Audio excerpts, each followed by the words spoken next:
Chick advice. Welcome back again to my channel. And yeah, if you know the drill. If you're a returning subscriber, thank you so much for the loyalty.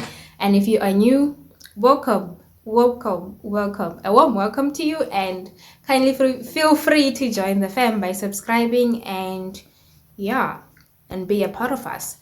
But anyway, uh if you're watching this video and you haven't watched the previous video, I highly recommend that you first watch the previous one. I'll just leave a pop-up there which directs you to the first talk, and I'll also try and leave a link in the description below of the previous video where I talked about mental health and stuff.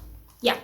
And anyway, so for those who don't know, I am a self-published author. I've published a book, and the book is about life in general. It's about growth, bitter truth, but growth. And yeah, kindly get your copies, and I'll leave the details in the description below if you're interested. And yeah, you'll just check it out there and place your orders. But anyway, let's just get into today's topic. Matric advisor once again. Okay.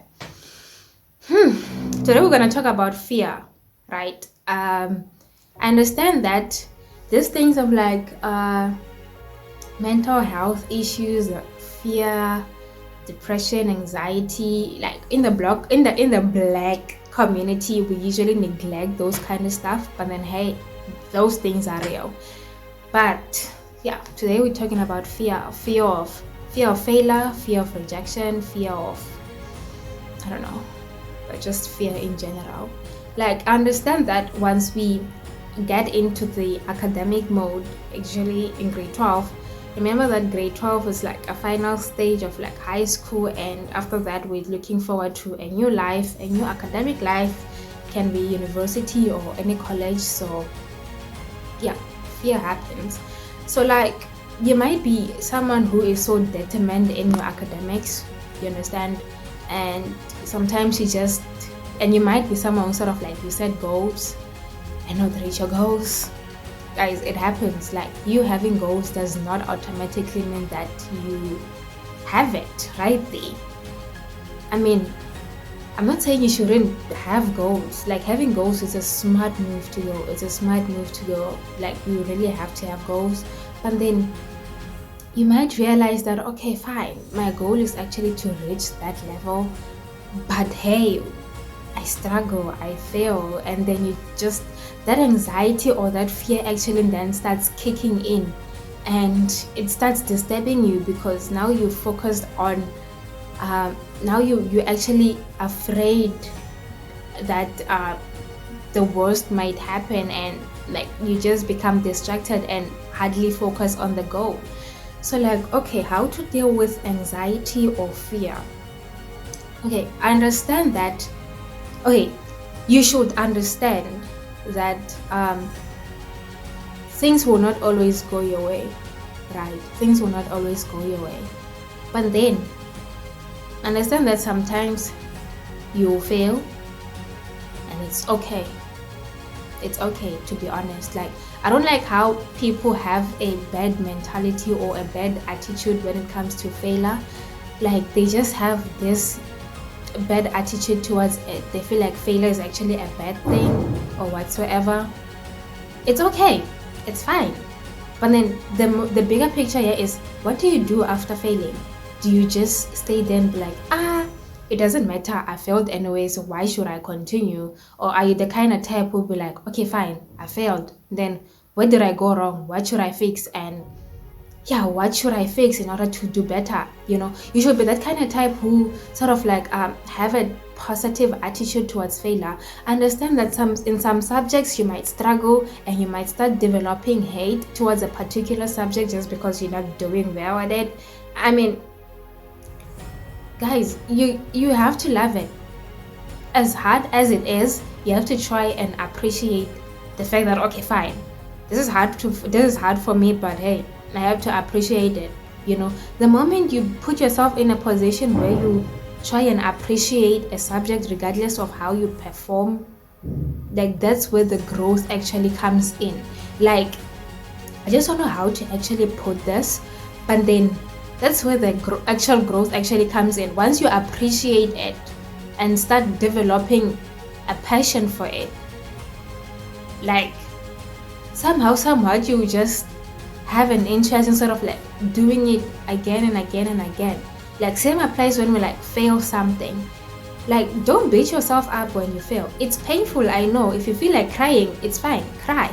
But hey, after crying, get back up and dust yourself up and get to work. Understand? Like don't stay in that pity potty what. Like you just stay and you just let yourself down, like anyway, it is what it is. No, it's not what it is. Like you have to get up regardless of how you understand that the anxiety and the fear it might kick in. It's fine, but then the moment you start appreciating it and understanding that okay, mistakes happen, right? Forgive yourself and get back up again. Even if you fail, forgive yourself and try and learn from your mistakes. Like instead of you having anxiety, or instead of you panicking, like there's this other motivational speaker, he says that if you are panicking, you are asking the wrong question. Like yeah, I just hope you get what that means.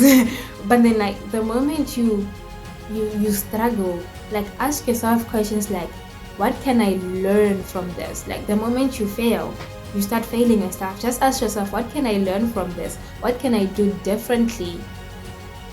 What can I do differently so that I can actually achieve better? Like listen to this, like starting over from the beginning it's not wrong. You having to restart content all over again, that's not a crime. That's actually one of the best moves ever, because when you redo something, that's where you're gonna get more awareness in terms of like the things that you missed in the past, that okay, I actually didn't know this, but then, hey, now I know it.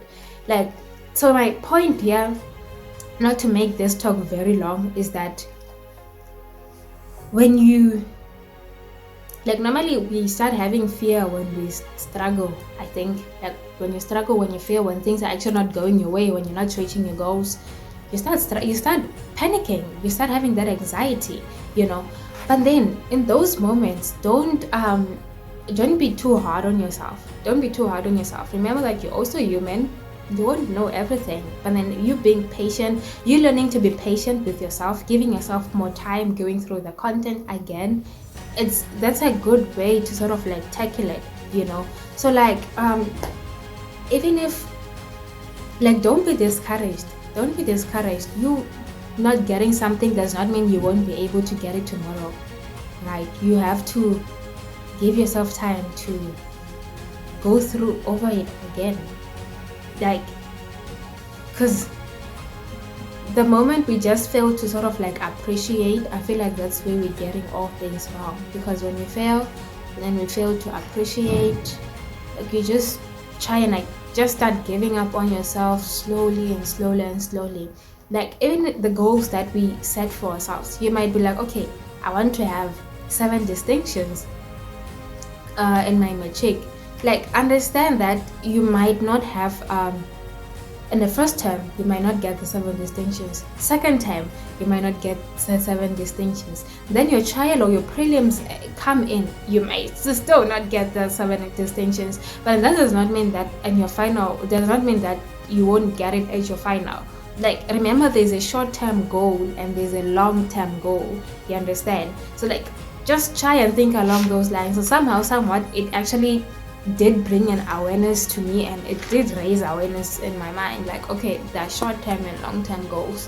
Me setting goals that okay, I want to achieve this does not mean that I'm gonna get them like instantly. It might take time, but then be patient with yourself and be honest with yourself all the time. Be honest with yourself. If you know that you're struggling on a certain thing, be open with it and be honest that hey, I don't know this, and be someone who's willing to learn. Like reach out to people who you know that okay, they'll actually help you, people who you can rely to. Like don't suffer in silence. Don't lock yourself in your room and be like, I just don't know this, and it doesn't matter anymore. I don't care. Like don't be the kind of type, right? Even if you're having anxiety or fear, try and be, try and relax, try and breathe. Like another thing, and with the fear or anxiety thing, like you can do things like meditation. You can meditate, and you can at least be open with how you feel, like reach out and talk to people. You can uh, talk to anyone, right? And I just don't know how to emphasize this, because fear is sort of like a huge thing, you know. It's internal. It's not external, it's internal. That's why I sort of like don't even know how to like break this thing down. But then I just hope you get what I mean, that try and be patient with yourself and be honest with yourself, and be someone who's sort of like willing to learn. Be willing to learn, because you're gonna fail. It's painful. You're gonna drink tons of ocean water. You know how ocean water tastes, like too salty, right? It's disgusting. You just can't withhold, or you just can't withstand the how the like the oh no, what am I saying? You just can't withstand like the taste, or like how it actually tastes, or how it is. It's one of the tough moments. But then, hey, you give yourself another chance. Like, give yourself another chance. I mean, sometimes fear of failure, you're afraid that people will laugh at you. It's fine. At the end of the day, it's you alone. Like, take care of yourself. I just don't know how to emphasize this. But hey, brothers and sisters, hey, you have yourself. Hey, you got this. Like, be your greatest supporter. Like, I don't know, man. I don't know. Thanks for watching. Cheers.